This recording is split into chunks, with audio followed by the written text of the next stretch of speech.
I have dedicated my professional career to the study and control of arthropods.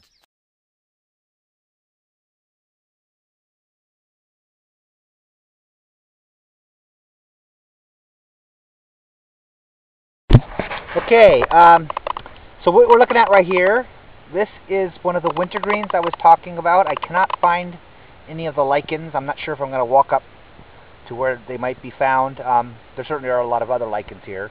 But this is called the wintergreen here. It's Pyrola acerifolia. I'm sorry. Got to go with agreement of Latinized names here.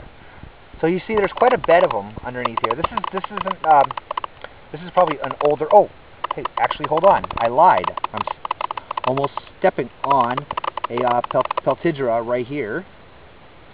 These are ground lichens that are excellent nitrogen fixers, and they grow on basically sterile sand, gravel, and such. So you see these pyrola, they're growing, and that is that. I'm going to look for some more plants.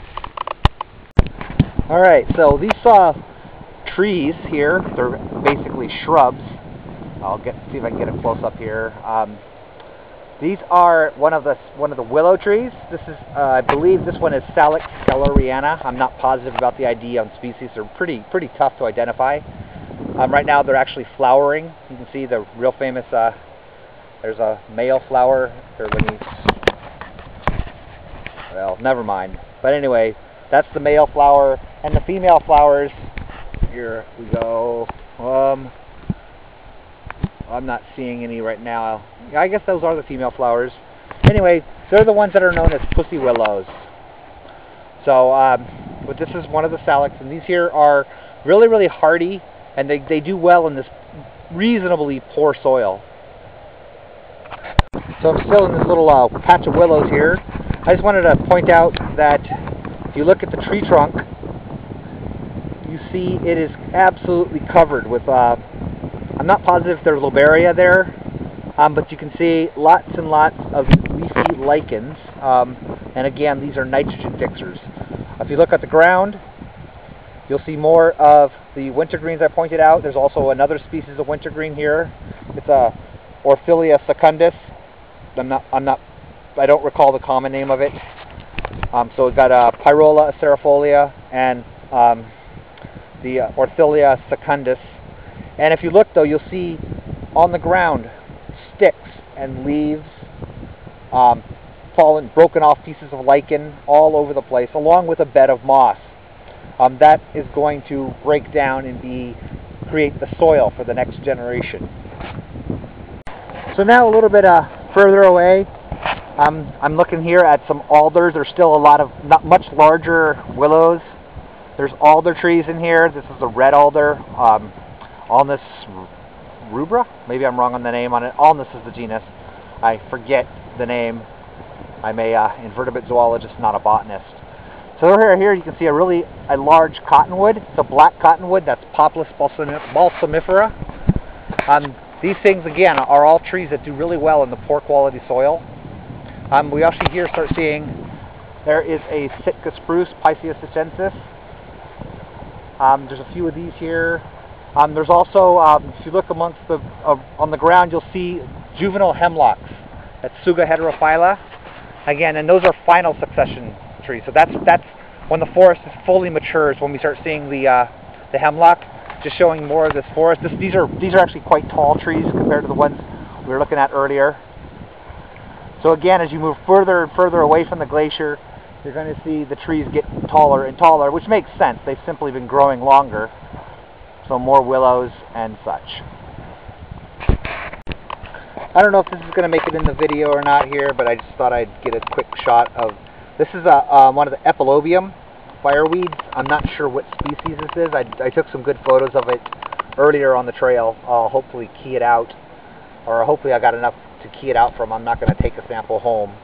But it's just a really pretty plant. I'm curious to see what the flowers will look like. I thought I'd just do a quick shot here. This is kind of a great where the banks kind of eroded away. I mean, you can sort of see a cross section. You can see the moss on top. This is again in that forest of larger trees.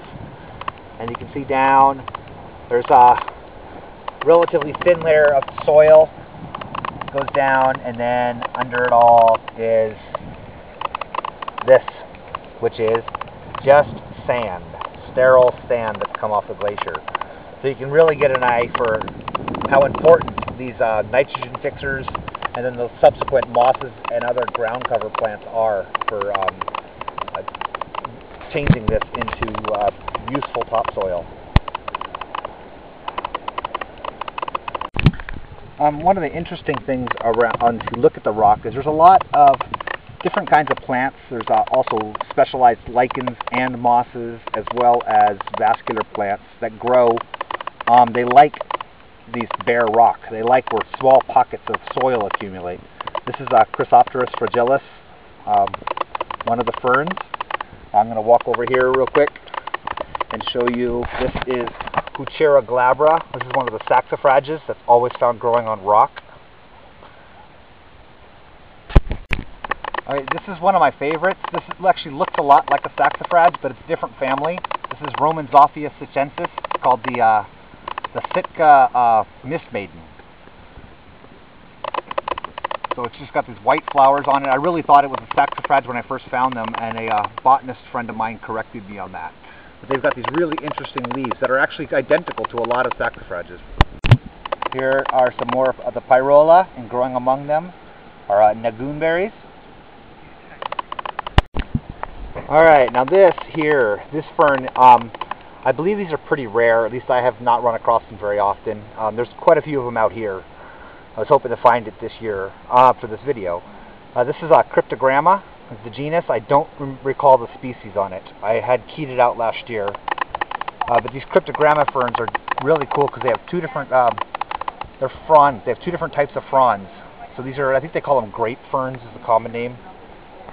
So it's just a really cool looking fern. Alright, finally, I'm going to head back now. I have no idea what this is. I have never run across it before.